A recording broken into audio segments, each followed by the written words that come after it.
What's up, LDBC? It's your boy, Mr. Universal Sports, coming live from an undisclosed location in the Southern California. You know how we do it. First, two good light heavyweight fights.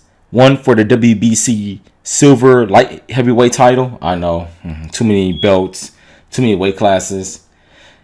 And the WBC regular heavyweight champion, Adonis Stevenson versus Andrzej Fonfara. I thought it was Andre, but apparently his name is Andrzej Fonfara. So let's talk about the Alvarez versus Pascal fight for the WBC silver light heavyweight title, and also for the right and the mandatory to fight the WBC regular champion Adonis Stevenson.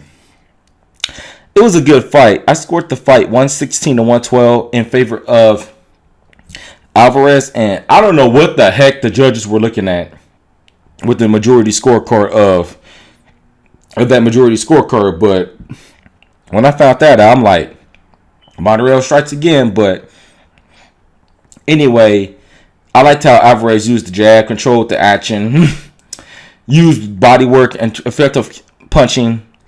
And I'd like to see him go against the champion Adonis Stevenson. But I'm not going to break down the Stevenson fight, because how do you break down a 2-round fight?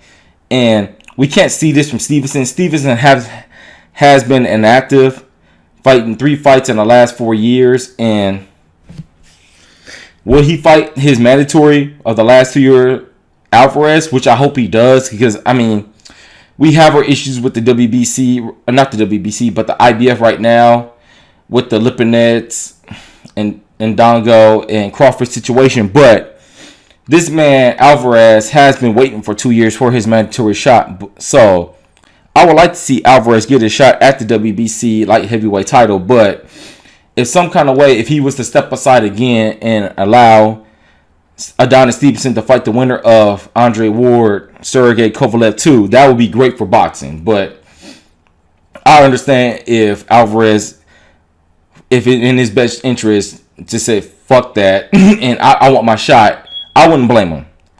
But I wasn't impressed with the opponent choosing of Alvarez, because he could have fought the number 1 contender from Ukraine or a Joe Smith Jr. I mean, I don't know the situation behind that, but correct me in the comment section. But when I checked the WBC rankings, John Pascal was the 12th ranked contender in the WBC. And with Alvarez being the number 1 contender, I wasn't impressed with the victory. I mean, I understand it's a name, but I mean, he could have fought the guy from Ukraine. I'm not going to even say his name because I don't even want to butcher it. Check the rankings in the WBC if you want to find out his name. I can't even pronounce his name. But on to Adonis Stevenson. I mean, it was a second round knock TKO victory by Adonis Stevenson, but that's no big deal. I mean, I don't think this fight warranted a rematch in my personal opinion, but he gave him a rematch anyway. So, I mean, not shockingly, Adonis Stevenson has been inactive for a 39-year-old fighter, and he needs to get into the action and fight the winner of Andre Ward, Sergey Kovalev, or at least his mandatory, or at least a Joe Smith Jr. or the guy from Ukraine, or a Benabitov.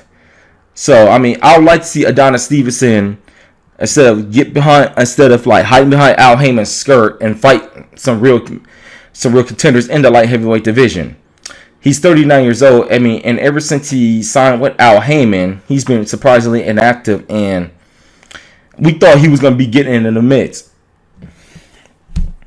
And speaking of title contenders, I mean, title holders, Andre Ward, we don't know if the WBA is going to pull something and make Andre Ward, if he were to beat Sergey Kovalev in the rematch, fight Nathan Cleverly, because he's the number 1. He's the WBA regular title holder. So we don't know what's going to go on with these belts. So tell me what you guys think of the fights tonight. I mean, it's your boy, Mr. Universal Sports. Shout out to the LDBC, and I'm out. Peace. Have a good night.